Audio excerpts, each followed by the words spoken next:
नमस्कार, आप देख रहे हैं न्यूज 85। अयोध्या में मिल्कीपुर विधानसभा उपचुनाव में बीजेपी की धांधली और उस पर चुनाव आयोग की निष्क्रियता का दावा करते हुए समाजवादी पार्टी के राष्ट्रीय अध्यक्ष अखिलेश यादव ने बड़ी गंभीर टिप्पणी की है। उन्होंने चुनाव आयोग पर अपना गुस्सा निकाला है। सपा अध्यक्ष ने सत्तारूढ़ भारतीय जनता पार्टी पर लोकतांत्रिक प्रक्रिया को कमजोर करने का भी आरोप लगाया है। अपने आरोपों को लेकर अखिलेश यादव ने सोशल मीडिया पर एक पोस्ट भी किया है। उन्होंने इस पोस्ट में लिखा है कि यह भाजपा का चुनाव लड़ने का तरीका है। चुनाव आयोग मर गया है, सफेद कपड़ा हमें भेंट करना पड़ेगा। ये संसद परिसर में ही अखिलेश यादव का ये बयान भी रिकॉर्ड किया गया है। उन्होंने कहा कि मैं सफेद कपड़ा लाना भूल गया, बगल में चुनाव आयोग की बिल्डिंग है और मैं अगर कपड़ा लाता तो चुनाव आयोग को वो सफेद कपड़ा यानी कफन भेंट करता, क्योंकि चुनाव आयोग पूरी तरीके से मृत हो गया है। ये बीजेपी का चुनाव लड़ने का तरीका है। चुनाव आयोग मर गया है, सफेद कपड़ा जो होता है वो हमें भेंट करना पड़ेगा। सपा अध्यक्ष ने आरोप लगाया है कि भाजपा ने मिल्कीपुर में बेईमानी के लिए हर तरह के हथकंडे अपनाए। भाजपा के गुंडों ने मिल्कीपुर उपचुनाव को प्रभावित करने के लिए पूरी अराजकता की। पुलिस प्रशासन का उन्हें खुला संरक्षण मिला। पुलिस प्रशासन ने भाजपा के गुंडों को खुली छूट देकर चुनाव आचार संहिता का घोर उल्लंघन किया है।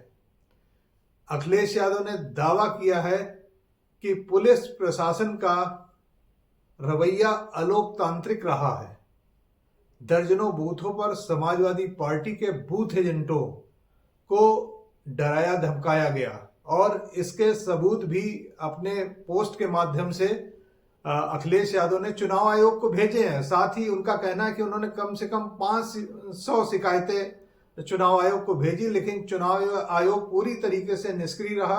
कोई एक्शन नहीं लिया गया, जिससे मिल्कीपुर विधानसभा उपचुनाव में भारी धांधली की गई है। उन्होंने आरोप लगाया कि मतदान केंद्रों पर समाजवादी पार्टी के एजेंटों को या तो बाहर कर दिया गया है या एजेंट ही नहीं बनने दिया गया है।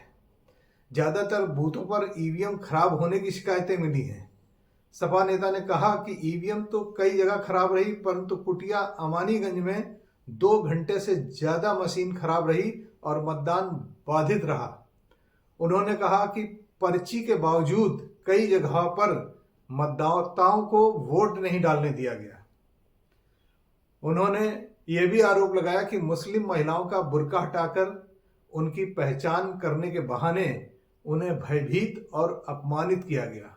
तो इस तरीके से समाजवादी पार्टी ने मिल्कीपुर विधानसभा उपचुनाव में भारी धांधली का आरोप लगाते हुए चुनाव आयोग की निष्पक्षता पर सवाल उठाया और चुनाव आयोग को मृत मान लिया है और कहा है कि वो जल्द ही उनको सफेद कपड़ा यानी कफन भेंट करेंगे। और ये बात केवल मिल्कीपुर विधानसभा उपचुनाव तक ही सीमित नहीं है। अभी कल जो आम आदमी पार्टी ने दिल्ली विधानसभा चुनाव को लेकर आरोप लगाए हैं, उसमें भी लगभग इसी तरीके के आरोप चुनाव आयोग पर लगे हैं। कल दिल्ली विधानसभा की वोटिंग का दिन था और आम आदमी पार्टी ने कई आरोप जिला प्रशासन पर, पुलिस प्रशासन पर लगाए हैं और इसी के साथ उन्होंने चुनाव आयोग की निष्पक्षता पर भी सवाल उठाया है। तो इस तरह चुनाव आयोग अब बुरी तरह विपक्ष के नेताओं की बयानबाजी और उनके आरोपों से घिर गया है।